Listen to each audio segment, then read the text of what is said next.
কিশোরগঞ্জ জেলা শহরের অদূরে অবস্থিত বিনোদন কেন্দ্র নেহাল পার্ক।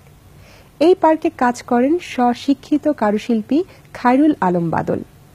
নিজের শারীরিক প্রতিবন্ধকতাকে জয় করে আপন শিল্পী মনের স্বাক্ষর ছড়িয়ে দিয়েছেন পার্কের আনাচে কানাচে। পরিচিতি পেয়েছেন গুণী শিল্পী হিসেবে। শতরূপা দত্তের গবেষণায় বাদলের সেই কর্মকুশলতার চিত্র তুলে এনেছেন সাখাওয়াত লিটন।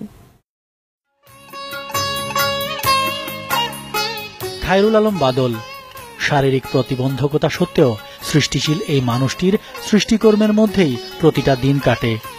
কারুশিল্পে কোনো প্রাতিষ্ঠানিক শিক্ষা না থাকলেও নিজের মেধা আর কল্পনা শক্তির সমন্বয়ে তৈরি করে যাচ্ছেন বিমূর্ত সব শিল্পকর্ম।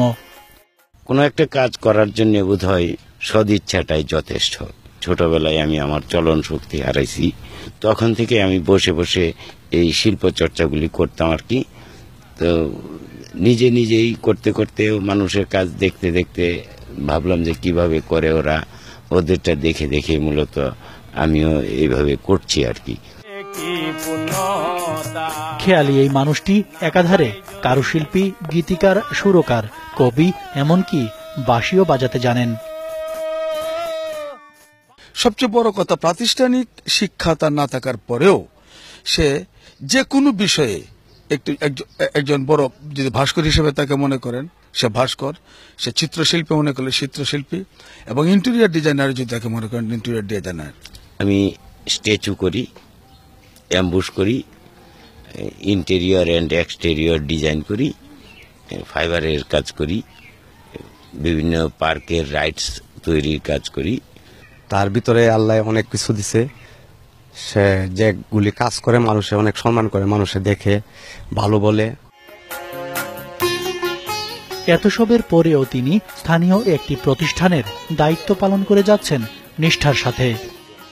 আমি মনে করেছি যে পার্কের জন্য সে বিশেষভাবে আমার উপযোগী। তার মন খুবই ভালো, খুব ফ্রেশ মনের মানুষ, উদাস মন, সবার সাথে হাসি রঙের মধ্যে সারাদিন কাটায় সে।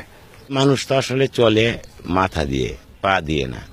আমার পা নাই, কিন্তু মাথাটা বোধ হয় আল্লাহ সুস্থই রেখেছেন, যার জন্যে কোনো প্রতিবন্ধকতাই আমার কাছে প্রতিবন্ধকতা মনে হয় না। পার্কের অবকাঠামো সহ যত রকমের কারুকাজ রয়েছে এর সবগুলোই তার হাতে তৈরি। কষ্টটা যদি কমিয়ে আনা যায় তাহলে এই শিল্পটাকে সর্বত্র ছড়িয়ে দেওয়া সম্ভব। যেহেতু আমার কোনো প্রাতিষ্ঠানিক ডিগ্রি নাই, কেউ বিশ্বাসও করবেন না যে হয়তো এটা আমার দ্বারা সম্ভব। এই জন্য কাজটা আসলে আমি অন্য কোথাও করতে পারি নাই, আর এখানেই প্রথম। নিভৃতচারী এই মানুষটি সময় পেলেই ডুবে থাকেন তার সৃষ্টিকর্মে। শিল্পী মন শিল্পের সাধনায় কাটিয়ে দিতে চান তার বাকিটা জীবন। সহৃদয় মানুষের সহযোগিতায় সমৃদ্ধির পথে এগিয়ে যাবেন বাদল, এই আমাদের প্রত্যাশা।